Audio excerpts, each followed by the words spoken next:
Kita membutuhkan Allah, kehadiran Allah, bukan penjelasan, saudara.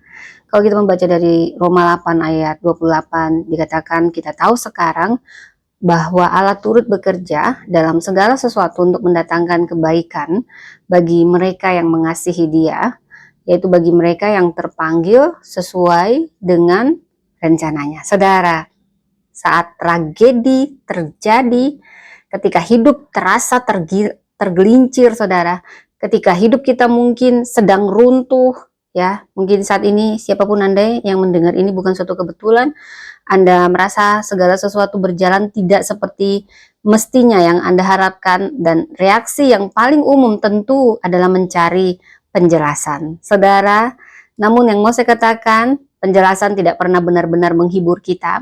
Bahkan jika kita diberi penjelasan juga, kenapa ini terjadi atas semua penderitaan atau masalah kita, itu tidak akan menghilangkan rasa sakitnya, kan? Benar?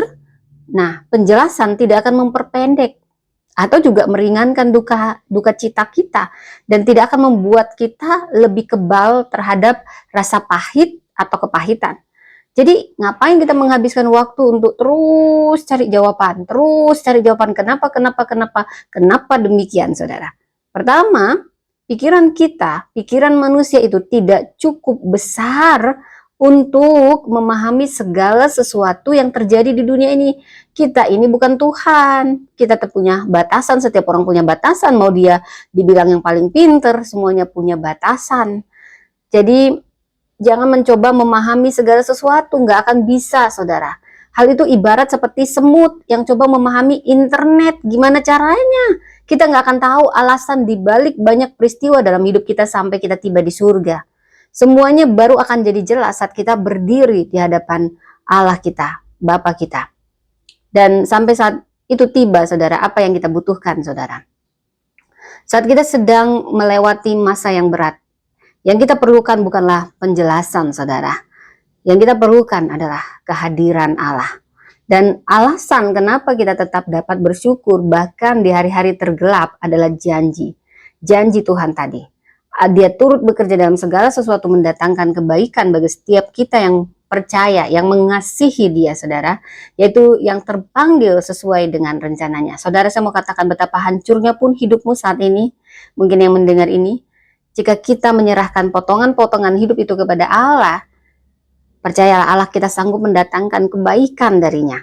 Allah mengubah kisah penyalipan menjadi kebangkitan, yang kemudian ini yang menjadi berkat bagi banyak orang.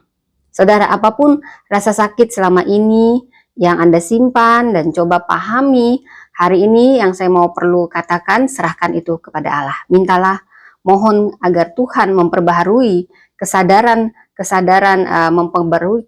kita akan kehadirannya. Biarkan Tuhan menopang dan menyatukan hidup kita sampai suatu hari nanti segala sesuatu dipulihkan sepenuhnya di surga. Saudara, mintalah kepadanya untuk memakai rasa sakit kita menjadi berkat bagi orang lain, sambil kita mempercayainya untuk mendatangkan kebaikan. Saudara, saya ingin mengajak saudara untuk kita dapat menjadi lebih peka. Bagaimana kita lebih peka terhadap kehadiran Allah dalam hidup kita? Apa yang perlu kita sampaikan kepada Allah ketika kita menyerahkan potongan-potongan dari hidup kita yang hancur kepadanya, saudara. Dan juga saya mau katakan, saudara, kapan kita pernah melihat Allah memakai penderitaan seseorang untuk memberkati orang lain? Apakah kita juga rindu agar Tuhan juga melakukan hal yang sama melalui hidup kita? Jadi, apakah kita mau melalui hal yang sama, melalui penderitaan kita, ada banyak orang yang bisa merasakan berkat Tuhan? Betapapun hancurnya hidupmu, saudara, yang mau saya katakan, jika kita menyerahkan potongan-potongan itu kepada Allah, Dia sanggup mendatangkan kebaikan darinya. Tuhan memberkati.